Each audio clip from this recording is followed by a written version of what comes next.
A Contramano.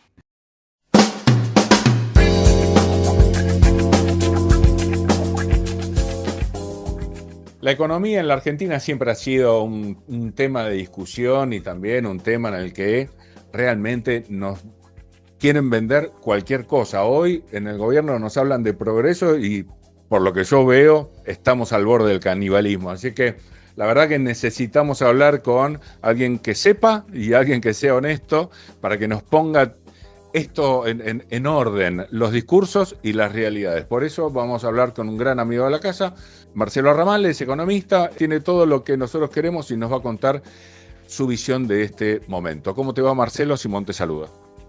¿Qué tal, Simón? ¿Cómo estás? Muy bien, muchas gracias por atendernos. A ver, desde el famoso estamos mal pero vamos bien de Menem hace 3 siglos, siempre pasó ese disloque entre discurso y realidad, pero hoy parece estar a tope, ¿no? A ver, ponerlo en orden, por favor. Si nos guiamos por los indicadores más elementales, ayer volvieron a publicarse cifras de la actividad económica, industria y construcción con retrocesos muy claros, tanto respecto de los meses anteriores como respecto del año pasado. En la construcción una caída del 17% medida contra el año anterior. Es decir, estamos ante un proceso de involución económica muy claro. Lo mismo se puede decir de la pérdida de puestos de trabajo registrados, caída del salario real. Son datos que a mi juicio son lapidarios, ¿no es cierto? Ahora, el gobierno luego exhibe datos que juzga auspiciosos, como por ejemplo la cuestión de que compró reservas internacionales durante los primeros meses del año, pero esas reservas salen eyectadas por la otra puerta a la hora de la fuga de capitales y del pago de intereses de deuda. Recientemente se hizo un estudio muy interesante sobre el movimiento de divisas de los últimos 2 años que muestra un ingreso importante de alrededor de 40.000 millones de dólares en concepto del comercio exterior y de préstamos de organismos internacionales en el caso del sector público y de préstamos privados de empresas, bueno, señalando que todo ese dinero prácticamente salió bajo la forma de fuga, es decir, lo que se llama formación de activos externos, atesoramiento de dólares acá o afuera, y por el otro lado, por pago, ¿no es cierto?, de vencimiento de capital e intereses de deuda. Entonces, todo esto se refleja también en la desconfianza del gran capital sobre el proceso económico en la Argentina. En un informe que sacó la OCDE sobre inversiones extranjeras en América Latina en el año 2025, Argentina figura en el último lugar, con la 10ª parte de las inversiones que captaron, por ejemplo, Brasil o Colombia. Lo que para este gobierno con ese discurso es absolutamente incongruente porque de lo único que hablan es de capitales extranjeros. Sí, en los términos de sus propios propósitos, también, ¿no es cierto?, hay un fracaso evidente. Entonces ahora aparece una nueva quimera, ¿no es cierto?, la búsqueda de un nuevo rescate, que es este super RIGI, que se está anunciando, que tiene como destinos las actividades de inteligencia artificial, procesamientos de datos relacionados con la inteligencia artificial y también industrias de defensa. Todo vinculado a hacer de la Argentina una suerte de enclave de suministros para la guerra internacional que está en desarrollo. Por ese mismo motivo, Javier Milei está cortejando a Peter Thiel, el dueño de la firma de ciberespionaje Palantir, que aparentemente podría llegar a radicarse en la Argentina, pero sobre la base de incentivos económicos que son absolutamente leoninos. No solamente por las exenciones de impuestos, posibilidad de remitir utilidades al exterior, acelerar la amortización de sus capitales para pagar todavía menos impuesto a las ganancias. Bueno, además de todo esto, en la nota que publicó Milei en el Financial Times la semana pasada, se auspicia la posibilidad de hacer estas inversiones apelando a la forma jurídica de la sociedad de responsabilidad limitada. Vos sabés que en una SRL los socios solo responden con el capital que pusieron en esa firma, no con su patrimonio. Es decir, viene Palantir a la Argentina, que tiene un capital de 1.000, pone 1, bueno, mañana, ante cualquier circunstancia, responde por el 1. Va a ser muy pintoresco que Palantir sea inscripta como SRL un minuto antes que un kiosco, ¿verdad? Un kiosco en Pompeya. Claro. A ver, la SRL es una forma jurídica que se creó justamente para pequeñas actividades. Acá en este caso tiene que ver con eximirlos de responder ante diversas situaciones, por ejemplo, un pasivo ambiental. No nos olvidemos que los centros de procesamiento de datos para inteligencia artificial, tal como hoy se está verificando en otros lugares del mundo, son verdaderas trituradoras de las condiciones ambientales. Ya ha habido fuertes denuncias, ¿no es cierto?, en relación a estos temas. Entonces hay un esfuerzo desesperado por atar el destino de la Argentina a esta aventura económico-político-militar, con el agravante de que figuras como Peter Thiel, bueno, profesan el fascismo, ¿no es cierto?, abiertamente. Él ha construido una teoría bajo la cual los sistemas democráticos o constitucionales son incompatibles con el progreso de estos sistemas tecnológicos. Le pones un bigotito adecuado y queda todo divino, ¿no? Exactamente, sí. Esa es la característica, ¿no es cierto?, de estos elementos. Voy a hacer una pequeña digresión, pero que tiene una actualidad para que veamos. Ayer y antes de ayer se produjo en Irlanda del Norte un verdadero pogrom de inmigrantes, originado en un episodio policial, un crimen que se produjo, ¿no es cierto?, en un suburbio de Belfast. Entonces, a raíz de eso, se desató una operación de incendio de viviendas y persecución y golpes sobre la población migrante, que fue alentado desde las redes por Elon Musk. Es decir, tenemos el escenario de Varsovia en 1939, ahora en manos de gente como Elon Musk o Peter Thiel, y naturalmente Donald Trump por atrás. Entonces Milei quiere subirse a ese carro de la barbarie para encontrar una salida a un impasse económico, ¿no es cierto?, que desde el punto de vista de la economía es lapidario. Además, porque ha ingresado en un círculo vicioso que tiene que ver con lo siguiente: como la recesión derrumba la recaudación de impuestos, ya tampoco se están cumpliendo con las metas fiscales pactadas con el FMI. Entonces, la respuesta del gobierno para salvar el superávit fiscal es acentuar la motosierra. La agudización de la motosierra vuelve a derrumbar la recaudación de impuestos. Entonces, es un proceso de involución económica sistemático. Totalmente, se parece mucho a aprender un habano con dinamita, ¿no? Bastante parecido. O, para tomar otra metáfora, ¿no es cierto?, el bypass gástrico.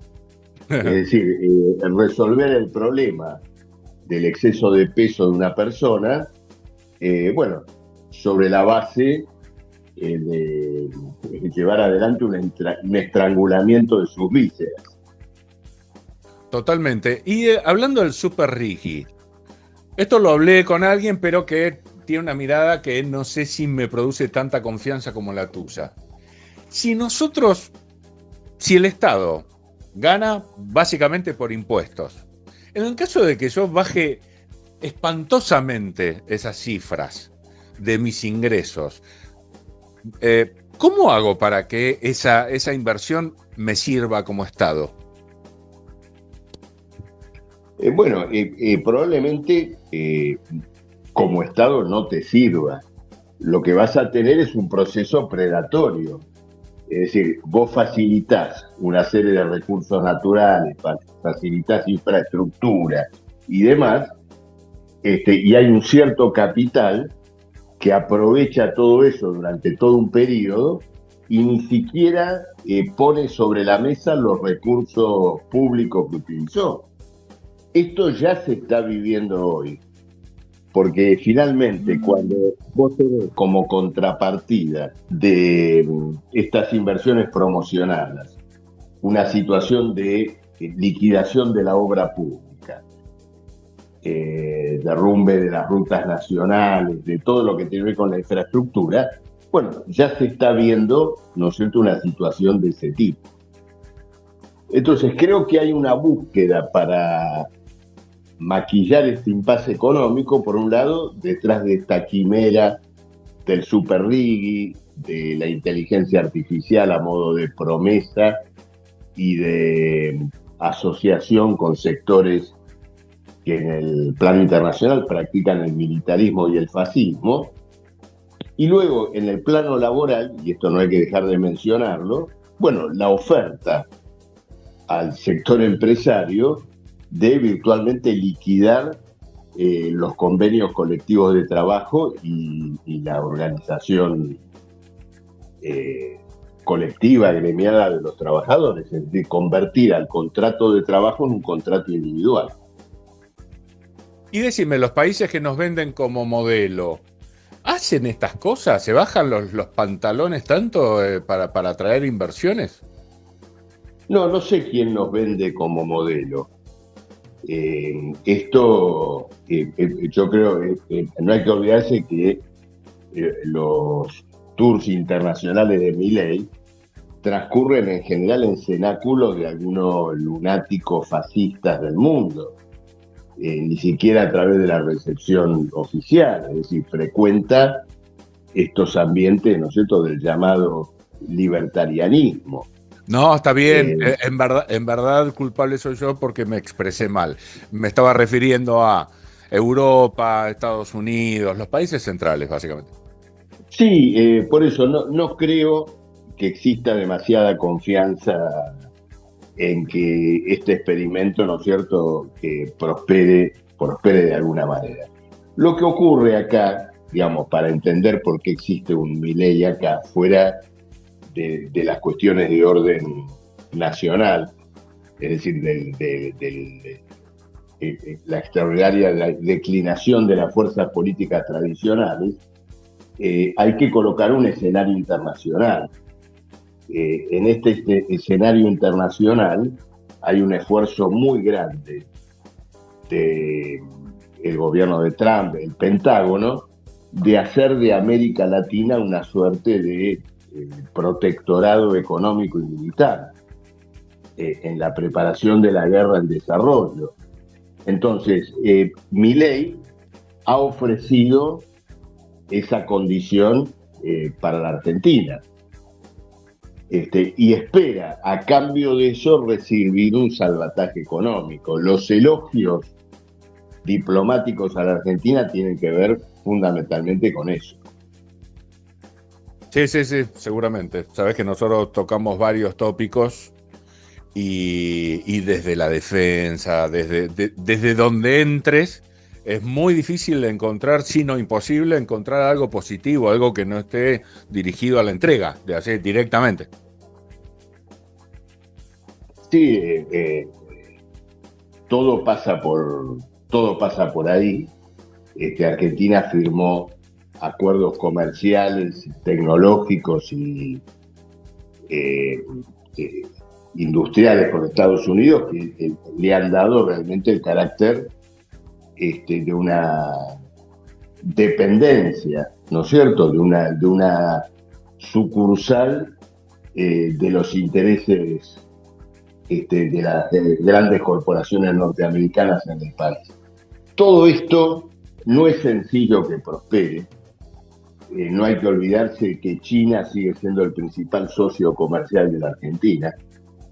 Las contradicciones e inconsistencias de ese alineamiento para la economía argentina son gravísimos. Y entonces, bueno, también en este plano hay una inviabilidad.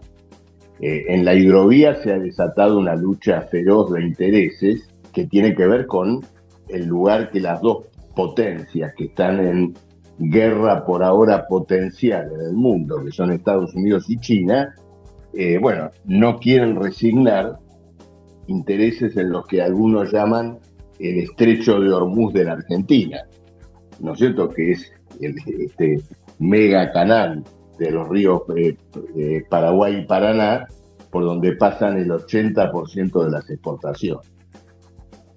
Sí, hicimos una entrevista con un experto en defensa, solamente hablando de la hidrovía y de todas las irregularidades y el tema geopolítico que se juega.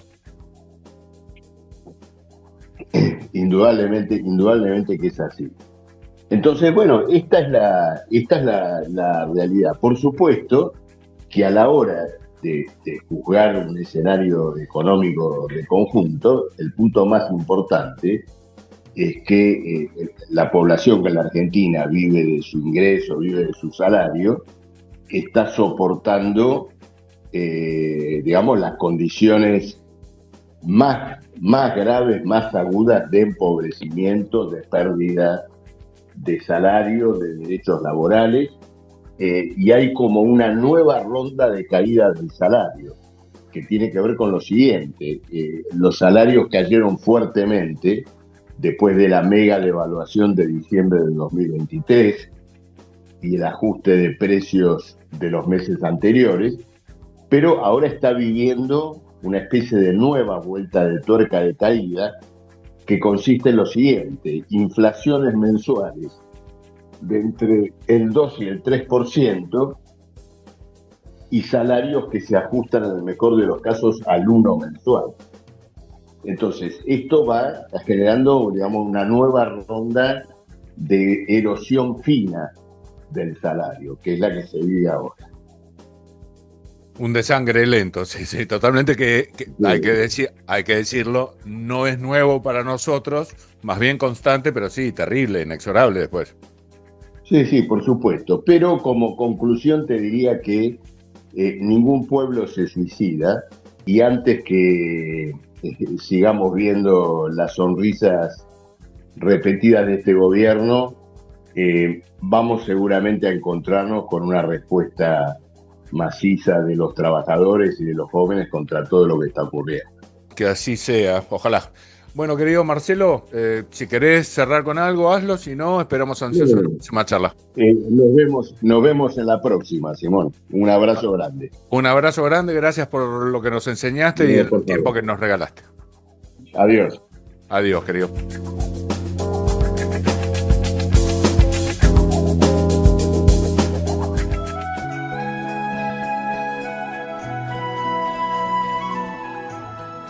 Periodismo a contramano.